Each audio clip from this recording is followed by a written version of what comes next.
Hello, everybody, and welcome. I'm Owen Riel, and this is a collective record. And I think you can guess what we're talking about today.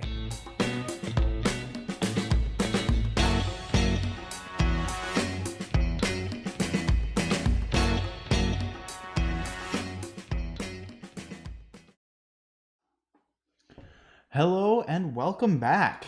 It is episode 18 of the collective record. I can't believe we're at episode 18. Whew, we are moving forward pretty good, eh? Yeah. Crazy. We how many weeks is it? Well, 18 weeks. How many months is that? 18. That's 4 weeks in a month, right? 4 weeks in a month. So that's like 5 months. Am I wrong? This is 4.5. 4.5? Not bad. Not bad at all. All right. So, as you read the title, the very interesting title with 3 B's, we're talking about Bernie, Bloomberg, and Billionaires. So, I want to start with the Democratic primary, and then we're gonna go from there. Okay. So, as you likely know, Bernie Sanders won the New Hampshire primary. Yes. So good. So happy. But not by as wide a margin as we thought he was going to win, which sort of intrigued me. Pete Buttigieg came in second and was about 1.3% behind Bernie in New Hampshire. So this is still a win for Bernie, right? This is still good. He still gets a bump in the polls, and he did. But it's definitely not as strong as we would have liked. Like, we saw polls, and even polling averages had him 5 points ahead, 4 points ahead, 6 points ahead. So the fact that he was only 1.3% above Pete Buttigieg should worry him a little bit. I mean, the thing is, Mayor Pete had a very strong fundraising and spending campaign in New Hampshire. So he may have been underestimated in the polls, but still, that was a state that Bernie won by a wide margin last time. So it's a win, but it's not maybe as nice a win as we would have wanted or expected. He has, as I just said, experienced a polling bump. And one state where he's experienced a polling bump is a little unexpected and exciting. By the way, I should address, Oliver is not here today. I forgot to say that. Oliver is not here today. He's out of town on a little trip. But he will be back next week, and we'll have some interesting discussion. For now, Emma has a mic. Yeah. In case you didn't know that, she has mic today. And yeah, I forgot. I can't believe that was the one thing that I even wrote it in my notes here, and I just ignored it before I started the segment to say that Oliver isn't here. But he's not here. He'll be back next week. Let's continue. So, Bernie Sanders has had a very solid bump in Nevada, which is the next state to vote, and there's going to be a debate there. Where 538, it's an amazing resource for tracking American politics and polls. They have him at an average of 8 points ahead of Joe Biden. That's pretty good. I'm a little worried because, he was 8 points ahead in New Hampshire, and he only ended up 1.3 points ahead. But it might be different in Nevada. It might be different. It's a different situation. Mayor Pete does not have the same ground game, not even close. He's in 4th, I believe, or 3rd maybe in Nevada. So he's not even close in Nevada. So those polling numbers are likely to be more accurate there. Bernie has a very clear lead in California, where more even conservative estimates have him at 5 points ahead. 538's polling average had him 13 points ahead, but Real Clear Politics had him 3 or 4 points ahead. So he's somewhere between 3 points ahead and 13 points ahead. So he's ahead. We just don't really know by how much. But he definitely has a solid lead. There are almost no polls. I don't think there are any polls in the last few days that have come out of California with anybody but Bernie in first. So great news. In Texas, reminder, this is Texas. Bernie Sanders, in a recent poll, was ahead by 2 points. Texas. And this was, I think, yesterday. The fact that he is ahead in any polls in Texas in front of Joe Biden is very impressive that he was able to even pull off one, right? So, hopefully this is a trend that continues, that he's ahead in Texas, and that would be such a crazy victory. I mean, even he had on his Facebook page, like, there are no red states and blue states or liberal states and whatever. This is the political revolution, as you do when you're on the campaign trail and you want to sound really good. But I thought that was super interesting that he was even ahead in one poll in Texas. Like, that's that's pretty important. Now, other than Bernie Sanders, I know I love to talk about Bernie Sanders, and so does Oliver, but I don't want to totally focus on Bernie Sanders today, as much as I love him. I want to talk about the big new contender in the Democratic race, Michael Bloomberg. Now, Michael Bloomberg has spent upwards of $129 million on Super Tuesday ads. Now, if anyone doesn't know what Super Tuesday is, it's the voting event in the Democratic primary and the Republican primary where over a third of the states vote. So it's huge, right? Michael Bloomberg has spent $129 billion. And as a result of his massive spending, which no one has even come within $100 million of for Super Tuesday, he has a huge bump in national polling. He has jumped to third behind Joe Biden. Now, Bernie is ahead in national polling. He's at, he sits around low to mid 20s. Joe Biden's around 20 and a little lower. And then Bloomberg sits around 16 or 15%. But still, the fact that Michael Bloomberg didn't even compete in the Iowa and New Hampshire primaries at all, and is now a top tier candidate, or at least a secondary tier candidate in the race, is crazy. And he jumped past Mayor Pete and Elizabeth Warren, both candidates who are relatively strong. Like, they're strong candidates. Elizabeth Warren is a very principled person, and Mayor Pete had a really strong showing in New Hampshire and Iowa. And usually what that means, especially for Mayor Pete, less in Elizabeth Warren's case, is that you have a huge advantage going into the next state. Like, he won in Iowa. Sorry, did I say he won in New Hampshire? He did well in New Hampshire, but he won in Iowa. And that's a big deal, right? The fact that Mayor Bloomberg has passed him with ease is sort of crazy. Now, I'll ask the most obvious question in the world. Why has Michael Bloomberg gotten so popular? Money. It's money. Nothing else. No one thinks of Michael Bloomberg as like this ideal candidate. Everyone loves Michael Bloomberg. No. He certainly isn't the most experienced in the field. I mean, he was mayor of New York, but you have Senator Elizabeth Warren, who has been elected several times, and you have Joe Biden, right, who is the vice president of the United States of America.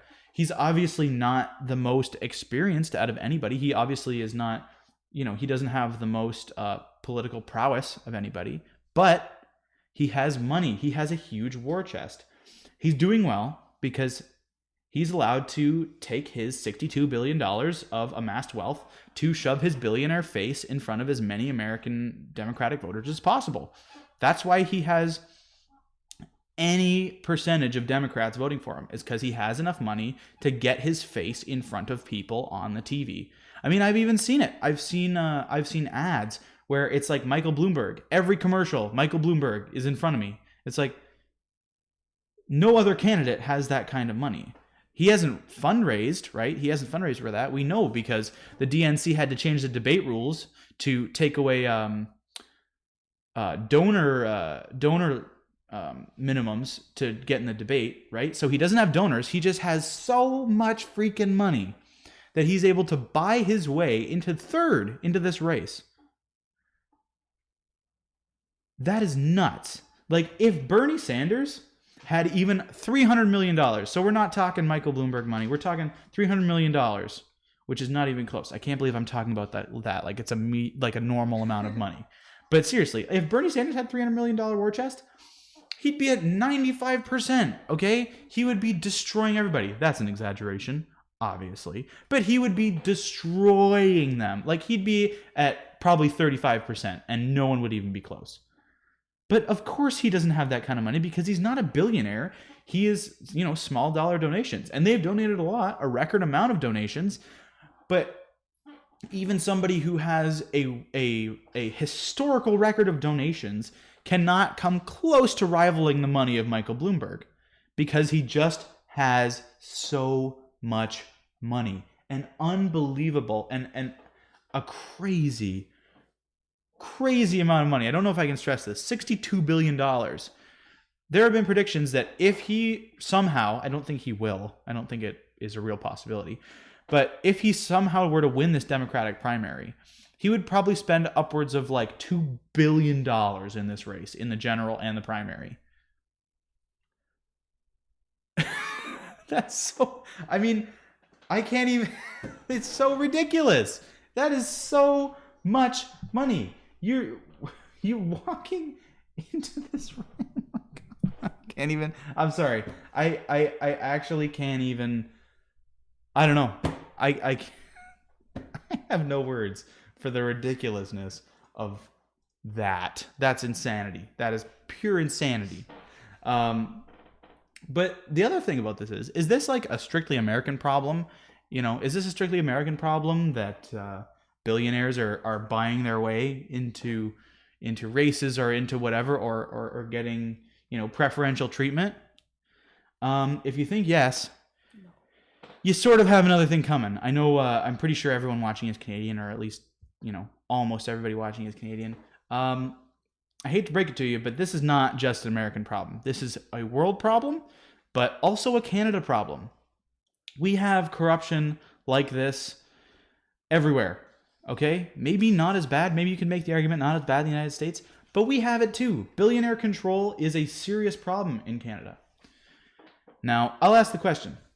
Does anybody remember when our lovely progressive dear leader, Justin Trudeau, gave $12 million to Loblaws, of our tax money, to Loblaws to retrofit their refrigerators? A company evaluated around $30 billion in net worth, give or take a few billion. Do you remember that? I remember. It was earlier this year, early 2019.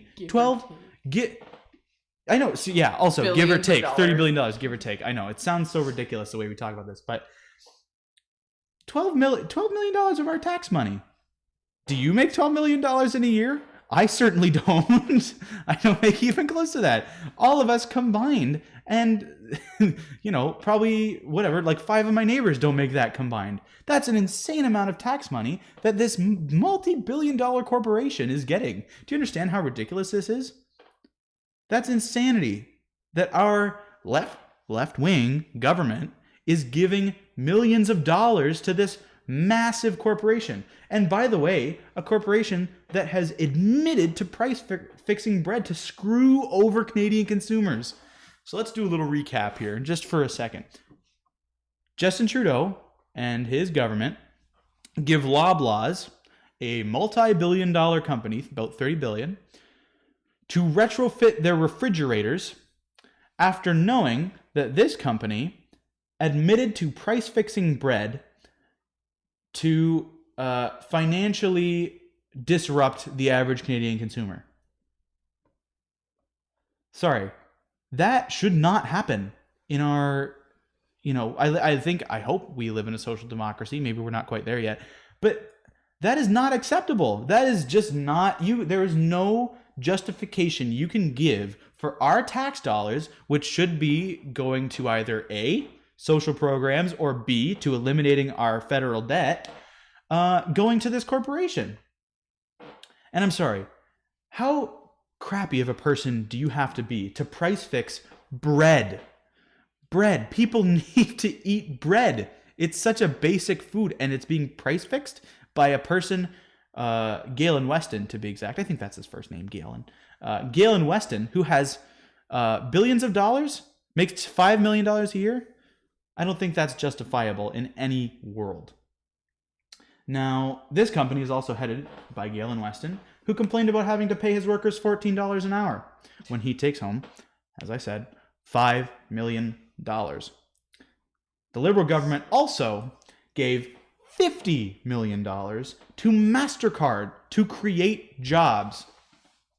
$50 million. Do you know what $50 million can do?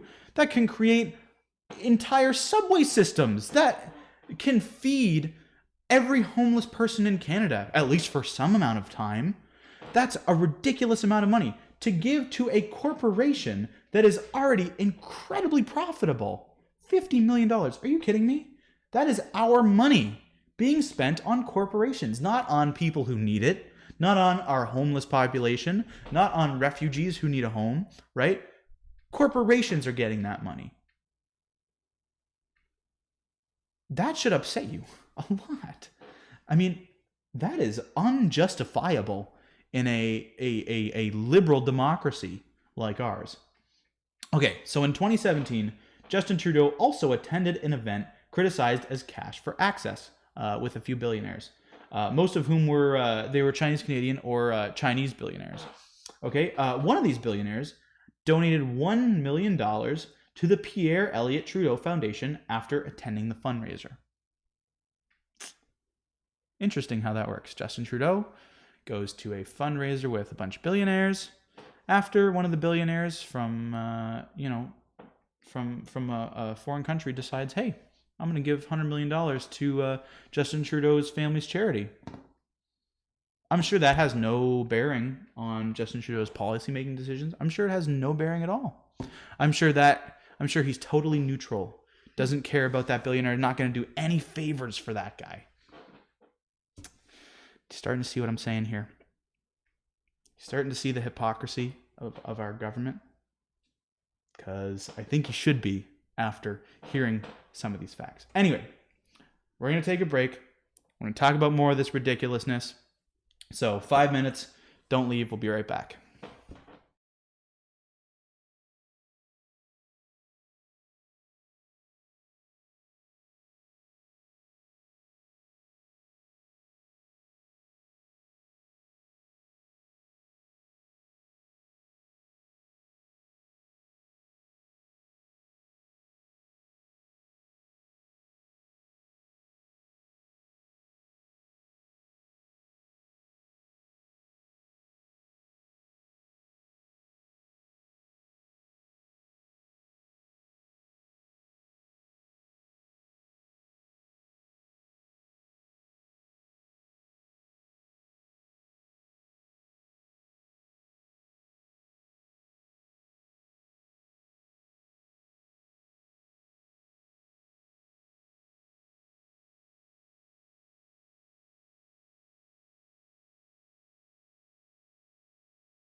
Welcome back. We are back from the break. We're gonna. Welcome back.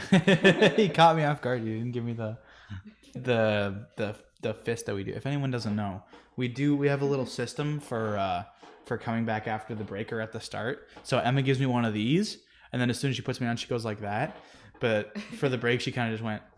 And then sort of I didn't really know. I counted down from 5. Yeah, but you didn't give me the fist. The if fist I is count like down from 5, you can assume that I'm about to put you on. okay, fair enough. Yeah. Why does your water bottle look slightly yellow? It's not Flavor. water, it's soda stream. It's the ginger ale. Yeah. No, it's not just dirty water. No, it's it's meant to Flavored. It's flavored. It's not gross and nasty. Anyway, let's get back to the segment. I was fired up before. Let's get that back. So we have covered this before in episode 3. Let's look back to episode 3. So in episode 3, I gave you this fact. In 2016, over $1 trillion moved from Canadian corporations to offshore tax havens that have cost the Canadian government $25 billion in tax revenue in that year. Just 1 year. 1 year. That's what it cost. Now, this, of course, according to the Toronto Star. So, a reputable source. $1 trillion have moved off from Canadian corporations to offshore tax havens. We lost $25 billion. Anyway, that's enough to fund. Anyway. That's enough to fund universal pharmacare, clean up a lot of our debt if we had that every year. But I mean, who needs whatever. that, right? Who needs that when you can let corporations Billionaires and don't billionaires have enough money, obviously. Yeah, They need more. who needs regulations and not letting offshore tax havens happen when you can let billionaires and corporations do whatever they want? They clearly need more money. Yeah. These facts about the way the rich and corporations are skirting their taxes should really, quite frankly, excuse my language, piss you off. That should really piss you off. As someone who is probably a productive member of society who pays their taxes, that should piss you off that billionaires are getting workarounds and not paying nearly what they should be paying, using offshore tax havens to not pay their taxes. That should make you upset, because that means that that's money that's not going to making your life in Canada and making Canada better. It upsets me for sure. I don't know. Maybe it doesn't upset everyone, but that really makes me angry that billionaires, who a lot of times, where do you think wealth comes from in a large corporation? Bottom line workers produce a lot of excess wealth, and that's how the wealth trickles up. Now, I'm not saying that that's entirely wrong, but what I am saying is when the tax, when it's time to pay taxes, maybe you should just pay the rate that you're supposed to be paying and not find loopholes. But at the same time, government should be closing the loopholes. Let's be entirely real here. You can't entirely fault people who are given huge loopholes for using them. The government should be closing the loopholes, and the fact that they're not is a huge failure of our democracy, and it needs to be corrected. Actually, it's funny. CBC just ran a story. Now, this is a little unrelated to billionaires, but not entirely. CBC just ran a story that the average price of a house, get ready for this, is up 11% from a year ago. The price of a house has risen 11% from a year ago. I'll be living in an apartment for the rest of my life. Yeah. If you're our age or even a little older, unless you have quite a bit of money, you're not going to own a house for a long time, because that is insanity, especially when wages are not rising that fast. Not even close. Are you kidding me? 11% in a year? Wages don't rise that fast. I hate to break it to you, but wages do not rise that fast. You might get that kind of raise. You work at a place where you're climbing up the ladder or whatever. You might get that raise every, 4 years, 5 years. That's probably even a pretty liberal estimate. But that in 1 year, I'm sure that's a very liberal estimate. But that in 1 year, are you kidding me? That's insanity. And nobody's doing anything about it. Think about it. What real concrete action has the Liberal government taken, because this is a national issue, has the Liberal government taken to counter that? To make it so that our generation and the generation after us, and even millennials, are going to be able to be homeowners and have the same lives that Gen Xers and Boomers and generations before them have been able to have, owning homes. We just need to stop eating avocado toast. Yeah, we just need to stop eating avocado toast and spending our money frivolously. No. No. The economy is rigged against us. I'm sorry to tell you. The economy is at least not being taken care of. Now, a good sort of, metaphor for this. When you have a capitalist economy like we do, it can work for everybody, and it can be productive, but it's sort of like a garden. When you have a garden, you have to take care of it. You have to trim some of the leaves. You have to let some plants not spread around and take over other plants and take over the whole yard, right? You have to keep on top of it. You have to regulate it, you might say. If you don't regulate it, it gets out of control. It starts destroying itself. It starts destroying everything around it, right? And that's what we're dealing with here. We're dealing with an unkept garden, an unkept economy, an unregulated economy. When you don't regulate an economy properly, this is what happens. Generations get left behind.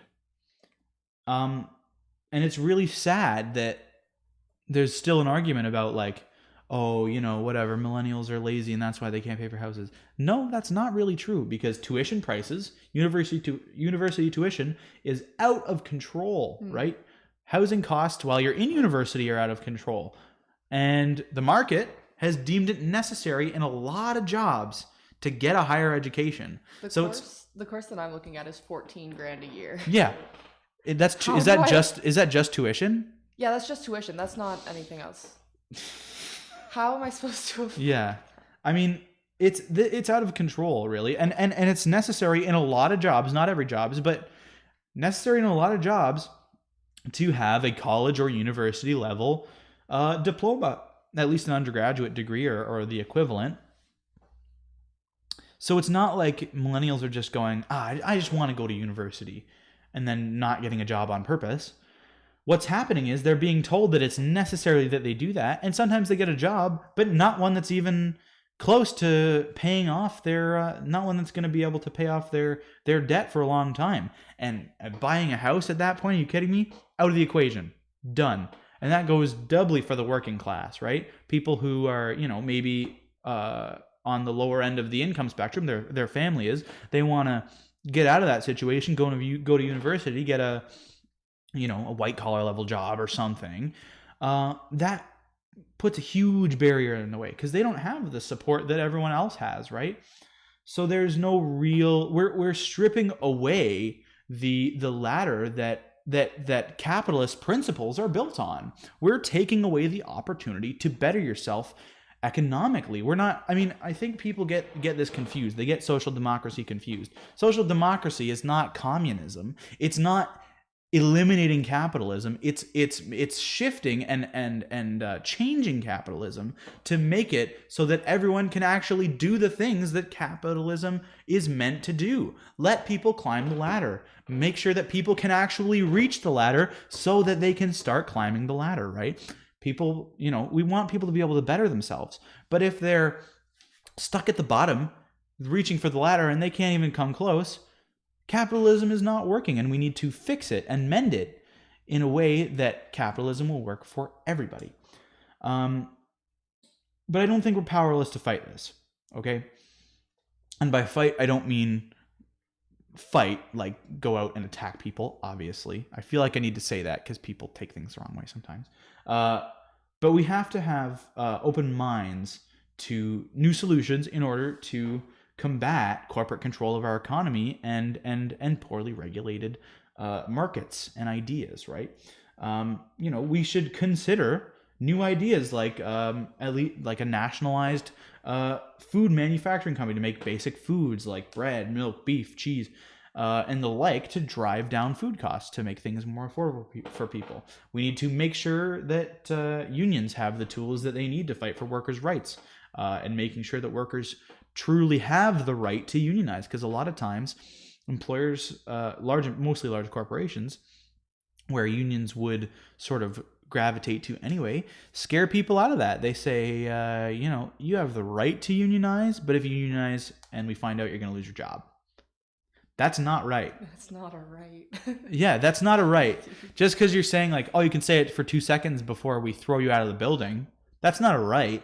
That's a farce. I don't know how else to describe it. That's a farce. That's garbage. Okay, but it happens even in Canada. I got to tell you, it happens in private companies. I've talked to people who work in, let's take fast food, for example, right?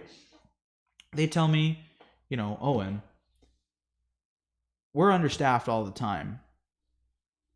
Our benefits get slashed, but I can't tell my boss that we're understaffed or I'm getting fired. I'm like, why? Why can't you tell your boss you're understaffed? That's not just from a worker's perspective, but from a business model. When you're understaffed, that pisses customers off. Customers don't like that. They don't like that you're being understaffed. Why can't you go to your boss? I'll be fired. They tell me straight up, I'll be fired. No explanation, gone. Or at least their hours will be shifted, and that's not okay. That is not okay.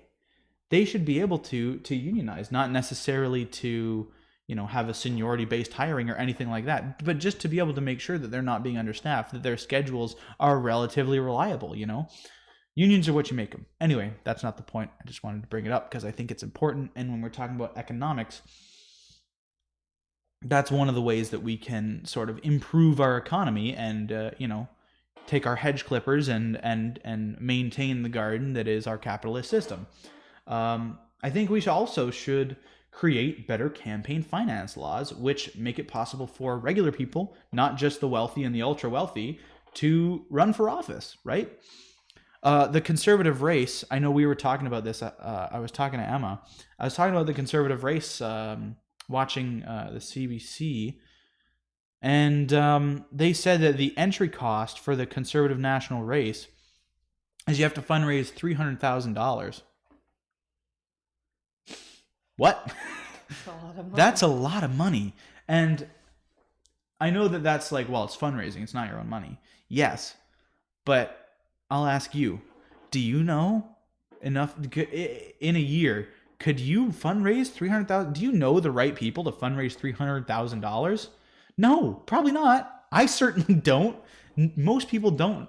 But that's sort of the you don't have to be rich, but you kind of have to have connections, stuff that goes on. So I think we should change our campaign finance laws so that regular people, the people who really have their finger on the pulse of what the Canadian population needs, can get into politics and better this country. I think we should be open to these new ideas in combating the state of our economy as it is that benefits the rich more than anybody else, and not to dismiss things like unionization or nationalization of needs, as crazy radical ideas, because they're not, right? It's not like it's anti-capitalist, either of those things. In fact, you can make a very strong argument that it's pro-capitalist and preserving capitalism. I don't think we need to accept a mediocre system anymore. And in some cases, that's what we have. We have a pretty mediocre system. I mean, look, we've got universal health care, and that's great. We've got some good social programs, right? But that doesn't mean that our economy is working for everyone. That doesn't mean that we're doing perfectly here. We're not perfect. Our economy's not perfect. And there's a lot of things we can do to change it. I don't think we need to just go, well, we have universal health care, we can stop fighting now. No, that's not going to fix everything. If you want a system that works for us all, talk to people. Have conversations. Tell them that what we have now is not the way that it has to be, and that we can do better, because we can do better. Donate to political causes, run for office. People will rally together. But the onus is on us as people who care, as people who are political. I mean, I'm sure everyone watching this is relatively political, right? It's on us to talk to people. Nobody else is going to do it for us. Just because we can talk to each other, be like, Hey, we should fix this. Yeah, we should fix this. Oh, that's great. That's called an echo chamber, and it doesn't do anything. It doesn't change anything. We need to talk to people. We need to say, look, your CPP, for retirees and older folks, the fact that your CPP is not nearly what you put into it is unacceptable. Now, let's work together and say, we'll fight for that, and we'll also fight for lowering college tuition, right? We'll work together on doing these sort of things. I think that's what we need to do. We need to stop being, I think the left has a tendency of being the ideology for young people, and I don't think that has to be true. I think we can network out, we can talk to people, and really rally a lot of people behind common causes of the working and middle classes. I really think that talking and conversation are important tools in our democracy, and I think that that's the way. Conversation, real discussions about policy and about politics. That's how we fix this. That's how we move forward as a nation. That's how we keep our economic system functioning, and functioning way better, and working for the working and middle class. That's what I think we need to do here.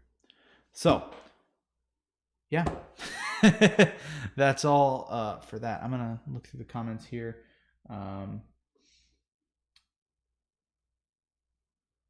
There's some weird conversation about artificial hearts and kidneys. How much they're worth? Because if you need to get $300,000, What? your kidneys worth 260. Wait a minute. Only 40. We're looking here.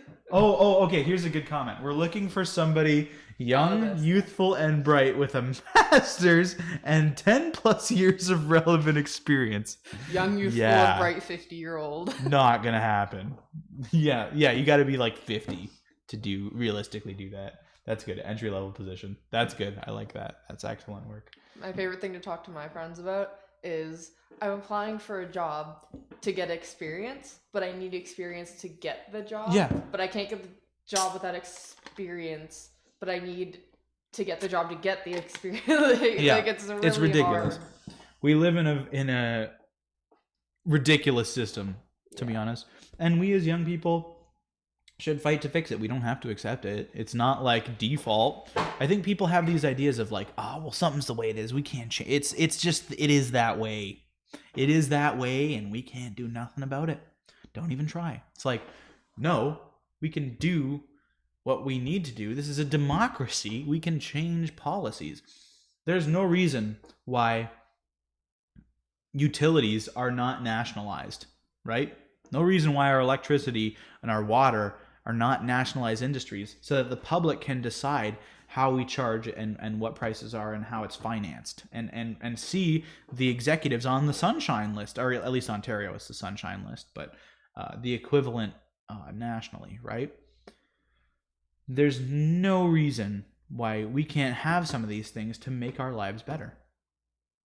And with that, I think we're going to wrap it up today. Thank you everyone for watching. We so appreciate you tuning in. It's so amazing being able to do this and have, at least a few people listen. It's really great.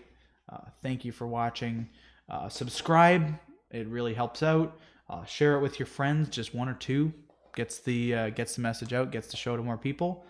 Like the stream, and have a great Family Day weekend. We'll see you later.